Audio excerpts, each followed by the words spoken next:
We'll guide you through how to use Claude Opus 4.5 to maximize your productivity and creativity. If you find this helpful, consider subscribing and liking the video. First, open your web browser and navigate to the Claude Opus website. Once you're there, log into your account using your credentials. If you don't have an account yet, you can easily create one by following the on-screen prompts. After logging in, you'll be taken to the dashboard where you can see all your past projects and drafts. To start a new project, click on the New Project button located at the top right corner of the screen. You'll be prompted to enter a project name and choose a template if you wish. Once you've set up your project, you'll be taken to the main editing interface.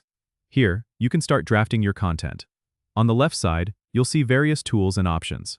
You can use the AI-assisted writing feature to generate content by typing in your ideas and letting Claude Opus suggest improvements or additions.